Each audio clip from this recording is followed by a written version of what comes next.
J'ai eu 3 samedis de suite, il n'y a pas longtemps, où ils annonçaient de la pluie tous les samedis. Il n'y a pas eu une goutte de pluie.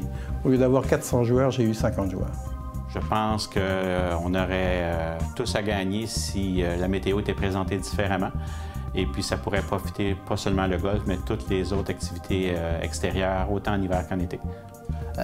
Nous, maintenant, quand les gens appellent au club de golf, parce qu'à ce temps avec les Internet, on a accès avec la température, on parle plus de quantité de millimètres d'eau qui va tomber. Oui, il va y avoir 80 il annonce 80 de pluie, mais il annonce 1 à 3 mm d'eau. Ah, OK, on s'en vient. Écoute, l'été dernier, il y a plu beaucoup, mais un golfeur aurait pu jouer 18 trous à tous les jours, sans exception, peut-être 2 jours, là. Mais cette année, là, je pense qu'il faut que les gens arrêtent de regarder la météo. Quand il y a 60 de pluie, il y a 40 de chances qu'il fasse beau toute la journée, là. Fait que c'est ça qu'il faut regarder aussi.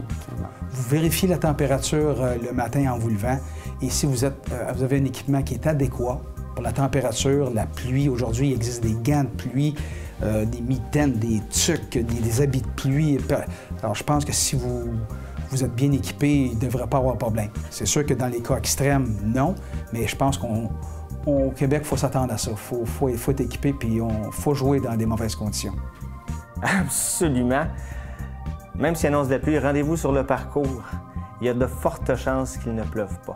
Allez-y, amusez-vous. Ça peut être même amusant de jouer sous un petit grésil de pluie. Oui, le bulletin météo, il annonce 40 de chances de pluie, mais 60 qu'il fasse beau. On pourrait peut-être mettre le 60 qui fait beau.